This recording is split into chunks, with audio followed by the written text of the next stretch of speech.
This is my first video back in a while. I've been sick, like physically sick. My sinuses getting the best of me. And this weather, this Ohio Valley weather is crazy. I was also mentally not there. I was not at the point where I could do what I needed to do, which was record. I've been able to do a few videos with Centel, but just doing things on my own, I was burnt out a little bit, I think. I don't have any problem making the videos, but the editing was just... At any rate, I am back.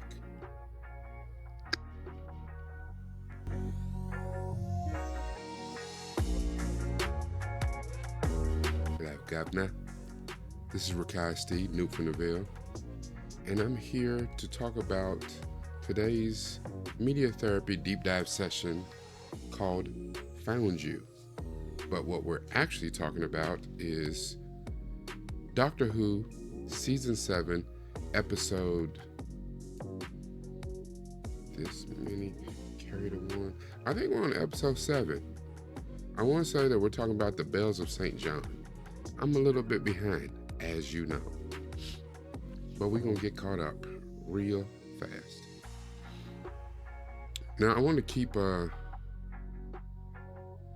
these recaps kind of short. My recaps have been reaching like 10 minutes, and I think it's just extraneous, because if you're watching this, then you watch the episode, and if you haven't watched the episode, do yourself a favor, go into the description and click the link where I did the reaction with Centel. And then you got it. So let's get to the nitty gritty. Now in this, the doctor, he realizes he's met Clara at least twice before. And as we saw in the last episode, the snowman, he decided to stop everything. He stopped helping people. He stopped pretty much being the doctor. And luckily, we had the Paternoster gang with Madame Vastra and Jenny and Strax, who kind of got him back on the right road, leading him back to Clara, where again, he watched her die for the second time. But this is a woman that he knew from the first time from her voice and things that she said. This time he got to see her. So why does he keep running into the same woman? Why does she keep dying? Why is she still around? So there was a mini episode that we watched before we watched this episode. And we saw the doctor show up on a playground and meet a little girl named Clara. And we find out, because the first time we met her name was Oswald. And in the Snowman, we met her again, but she was a governess. And this time he meets a little girl who happens to be Clara. And he has a brief conversation with her and her parents. So this time, in this particular episode, the Bells of St. John, we understand that there is a company headquartered at this place called the Shard, and it's ran by some aliens, and they're giving everyone help on their Wi-Fi. And what they're doing though is when people click on the Wi-Fi, either mistakenly or someone tells them to do it, it is basically hijacking their brains, and it is turning them into almost like robot versions of themselves. It is uploading their consciousness to the cloud, which for something back in 2013 sounds wild as hell. But nowadays it really doesn't sound that wild anymore. Now, the Clara almost gets her own self uploaded. The doctor helps her out. They thwart some of the plans of these people, And they keep coming for Clara because Clara got away. She's the one that escaped. And they recognize that the doctor is a thorn. He's a problem. Clara hacks in. She does her little thing on the computer. She finds out where they are, and they need to get to these people and shut this down because they are hijacking the consciousness of people all over the world. The doctor is not going to let that happen. He was all busted up. He was broken over losing Amy and Rory. So now that he's found Clara, and she gave some purpose, a little bit of sass to him on that last thing with the snowmen, where he first came into contact with the great intelligence. He needs to find her again, but he's more interested in the why. She's great. You know, for me, easy to look at. She's great. She got a little sass, a little spark. I get it. Not used to her yet as a companion, but, you know, I mean, if we picking companions, I mean, you could have picked worse. So she's great so far. But he's more concerned with the, what the hell? I mean, I met her once, met her twice. Hell, I'm meeting her again for the third time. What? Who are you, lady? What the hell? So, in the end of all this,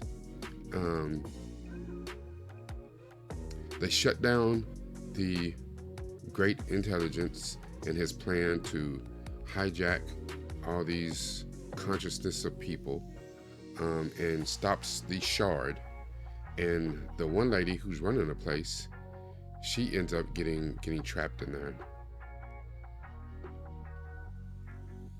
The great intelligence, what he does is to get out of this because he knew the doctor was close to shutting the whole thing down.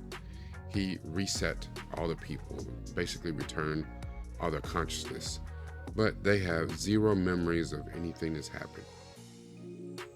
The doctor takes Clara home. She is actively a nanny again. She's watching a couple of little black children, mixed, which that should prove to be interesting. And the doctor offers for her to travel with him, be his companion. She's like, nah, I'm good. I already had too much adventure with you already, my dude. And he's like, listen, I understand you got an obligation to these children, you the nanny.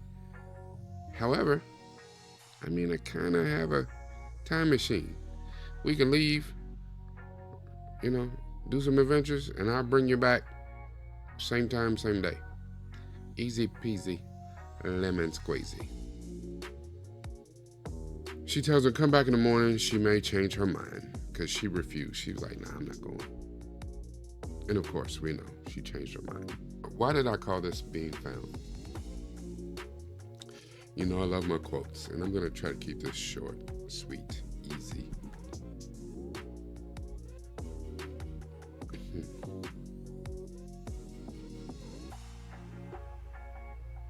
One quote that I found, and I'm not sure who this quote belongs to, is, there's no passion to be found in playing small, in settling for a life that is less than the one that you're capable of living. And I receive that wholeheartedly. I receive that. I think about it all the time. I remember when I was teaching, I used to have my students and I would tell stories in class just about just some of the misadventures, some of the things I've done. And they would be amazed. And I, for the longest, could not understand why they were amazed at anything that I said. I'm just relaying some information. I am no one special. I haven't done anything special. I just have realized that I've had some opportunities some people don't have, and I try to take advantage of them from here and there. But I guess the kids who haven't got out, who haven't done anything yet, it does sound like a lot. By the time I was their age, I'd already traveled the world. But that wasn't because of me. That was because my dad was in the military. Hell, when we were traveling the world, I didn't even want to travel the world. I didn't want to go any damn where. I didn't.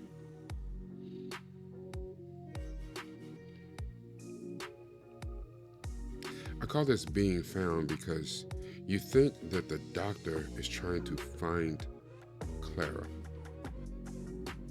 And in a way he is, but it's not about Clara. Finding Clara for the doctor is about finding himself. He needs a companion, someone to remind him of his humanity, someone to remind him of when he's tripping, overstepping the line. He needs that. We all need that. Is it to remind us of our humanity? Sometimes. Some of us, you got, the little devil on one corner, the angel on one corner, and while you got one on each shoulder, sometimes y'all listen to the devil a lot more than you listen to the angel. I'm just saying.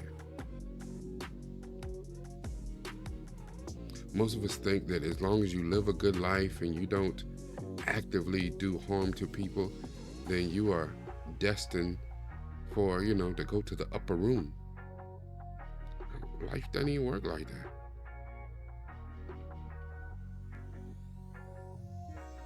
Because also to live this life means to struggle. You have to go through the struggle. How can you appreciate good if you don't know evil? How can you appreciate joy, prosperity, success if you never went through strife, tribulation, heartache, pain, failure? Sometimes being found is not about you finding something else. Sometimes being found is about finding yourself.